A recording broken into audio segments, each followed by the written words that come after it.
इन दिनों देश में जैन जी की बड़ी चर्चा है।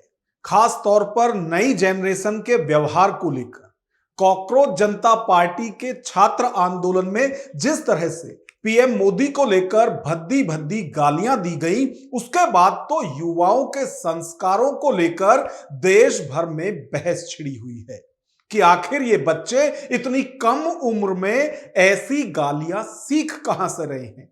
स्कूल से, घर से, समाज से या फिर सोशल मीडिया प्लेटफॉर्म से। आखिर कहां से हमारे बच्चे गालियों में ट्रेंड हो रहे हैं।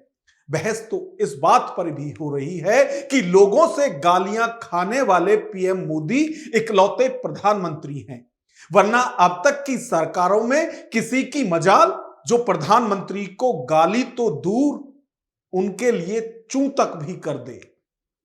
इसीलिए हम आज की अपनी इस वीडियो में इन दावों की पड़ताल करेंगे कि क्या वाकई में मोदी से पहले किसी पीएम को नहीं गरियाया गया। जन आक्रोश में जनता की गाली खाने वाले मोदी क्या देश के पहले पीएम हैं? यह जानने के लिए वीडियो में हमारे साथ अंत तक बने रहिए। नमस्कार, मैं हूं नगेंद्र भाटी। पीएम मोदी के समर्थकों को लगता है कि देश में सिर्फ पद पर रहते हुए मोदी जी को ही गालियां दी जाती हैं, और ऐसा लगने के पीछे सबसे बड़ी वजह पीएम मोदी खुद ही हैं, क्योंकि वो कई बार सार्वजनिक मंच से अपनी गरीबी और घर की माली हालात के बारे में बखान कर चुके हैं। कई बार कैमरों के सामने भावुक भी हुए हैं। खुद को चाय वाला प्रचारित कराकर तो वो गुजरात से दिल्ली आए थे।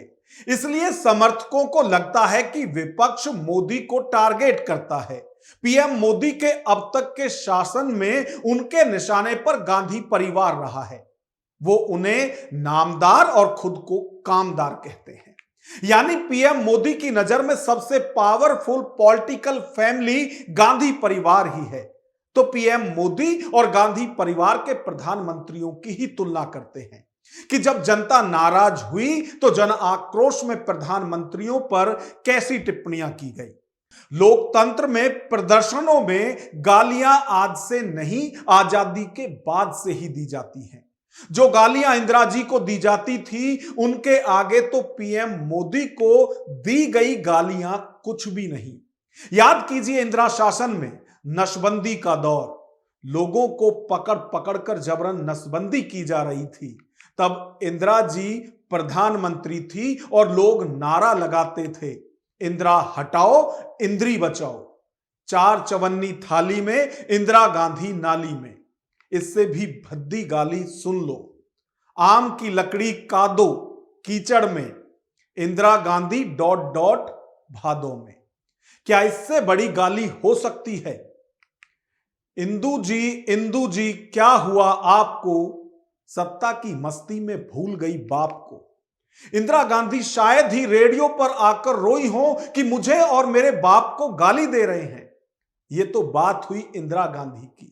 अब बोफोर्स घोटाले के बाद तत्कालीन प्रधानमंत्री राजीव गांधी को लेकर किस तरह के नारे लगाए जाते थे, वो भी सुनिए। 27 मई 1988 की बात है। पटना आकाशवाणी के एक लाइव बाल कार्यक्रम में एक छोटी बच्ची से चुटकुला सुनाने को कहा गया। बच्ची ने माइक पर कहा, गली गली में शोर है, राजीव गांधी चोर है। पूरा देश ये सुन रहा था। बताइए तब किसने कहा था कि यह कैसी पीढ़ी है? किसी ने पूछा था कि आखिर इतनी छोटी बच्ची के मुंह से देश के प्रधानमंत्री के लिए ऐसे शब्द कैसे निकल गए? किसने उस दौर में छाती पीटी थी? हमारे बच्चों के संस्कार खत्म हो गए? शायद किसी ने नहीं, क्योंकि सब जानते थे कि बच्ची ने अपने मन से कुछ नहीं कहा था। उसने वही दोहराया था जो उसने अपने आसपास सुना था। बच्चे शब्द पैदा नहीं करते, बच्चे शब्द उधार लेते हैं। वे घर से लेते हैं, गली से लेते हैं, मोहल्ले से लेते हैं, समाज से लेते हैं, और आज के दौर में तो सोशल मीडिया से भी लेते हैं, और फिर मासूमियत के साथ उन्हें लौटा देते हैं। उस दौर में एक बच्ची के मुंह से रेडियो पर निकला वो वाक्य पूरे देश में चर्चा का विषय बन गया था, तब आप हंसे थे, खिलखिलाए थे। किसी ने यह नहीं कहा था कि देखिए हमारी नई पीढ़ी बिगड़ गई है। किसी ने यह नहीं कहा कि बच्चे प्रधानमंत्री का सम्मान करना भूल गए हैं। सब जानते थे कि बच्ची वही बोल रही है जो उसने बड़ों से सुना है। लेकिन आज तस्वीर बदल गई है। आज अगर कोई बच्चा या युवा किसी मंच पर कोई आपत्तिजनक राजनीतिक नारा बोल दे तो अगले ही मिनट में पूरी पीढ़ी कटघरे में खड़ी कर दी जाती है। कहा जाता है कि देखिए आज के बच्चों को संस्कार नहीं मिले, ये कैसी पीढ़ी तैयार हो गई। बच्चे आज भी वही कर रहे हैं जो 40 साल पहले करते थे। वे सुनते हैं और दोहराते हैं। असल सवाल यह नहीं कि बच्चे ने क्या कहा, असल सवाल यह है कि उन्होंने वो सुना कहां से। सच तो यह है कि पिछले दिनों जंतर मंतर पर जो गालियां सुनाई दी उनमें एक भी गाली नई नहीं थी। वे वर्षों से हमारे समाज में मौजूद हैं। हम सब उन्हें जानते हैं, सुनते रहते हैं। और यह पहली बार भी नहीं है कि टीवी बहसों में नेताओं के लिए अपमानजनक शब्दों का इस्तेमाल होता रहा है। एक वरिष्ठ पत्रकार ने अपने लाइव कार्यक्रम में राहुल गांधी के लिए बास्टर्ड शब्द का इस्तेमाल किया था। क्या तब आपको उस शब्द का अर्थ नहीं पता था? क्या तब आपको यह चिंता नहीं हुई कि प्राइम टाइम में घर घर तक कैसी भाषा पहुंचाई जा रही है? आप तब चुप रहे थे। देश की पूर्व प्रधानमंत्री की पत्नी के लिए वर्षों तक अपमानजनक शब्द बोले गए। बार बाला, जर्सी गाय, याद है कि भूल गए? आज इतना शोर क्यों? असल में आपका विरोध गाली से है ही नहीं। गाली तो आप रोज सुनते हैं, देते हैं।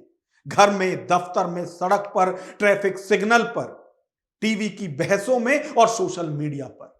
आपकी शिकायत सिर्फ इतनी है कि इस बार गाली किसके लिए बोली गई है। अगर सचमुच आपको गाली से नफरत है तो फिर सिद्धांत साफ रखिए।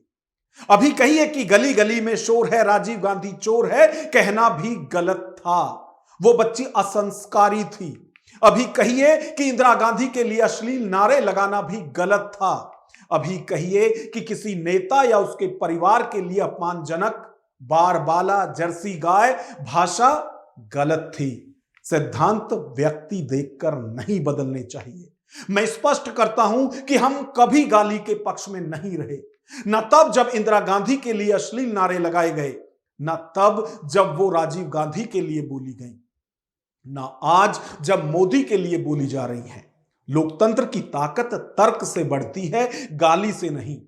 लोकतंत्र की सबसे बड़ी कमजोरी तब पैदा होती है जब गाली का भी राजनीतिक धर्म तय कर दिया जाता है।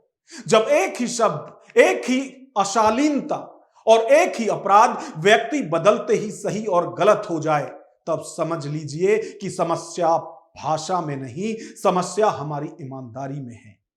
बच्चे वही नहीं बनते जो हम उन्हें पढ़ाते हैं। बच्चे वो भी बनते हैं जो हम उनके सामने बोलते हैं। वे हमारी किताबों से कम और हमारे व्यवहार से ज्यादा सीखते हैं।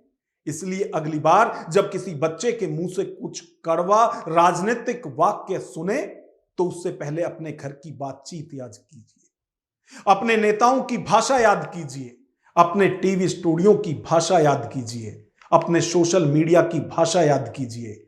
संभव है वह बच्चा सिर्फ आपकी ही आवाज लौटा रहा हो। पीढ़ियां अचानक असंस्कारी नहीं होती, हर पीढ़ी अपने समय के बड़ों का आईना होती है। और जो आज हो रहा है वो मौजूदा समय का आईना है। यानी जंतर मंतर पर देश के प्रधानमंत्री को जो गालियां दी गई, वो सारी गालियां बच्चों ने इसी समाज, अपने आसपास से सीखी हैं। हम बार बार कह रहे हैं कि हमारे बच्चे हमसे सीखते हैं, अब वो किसी भी रूप में सीख रहे हों। तो आगे से जैन जी या फिर देश के नौजवानों पर सवाल उठाने से पहले सवाल खुद से करें कि जो लौट कर आ रहा है वो हमारा ही दिया हुआ तो नहीं। अब इस पूरी वीडियो पर आपकी क्या राय है? अपनी राय हमें कमेंट बॉक्स में जरूर लिखें। और यदि वीडियो पसंद आए तो लाइक करें और इसी तरह की वीडियो देखने के लिए हमारे चैनल को सब्सक्राइब करें। नमस्कार।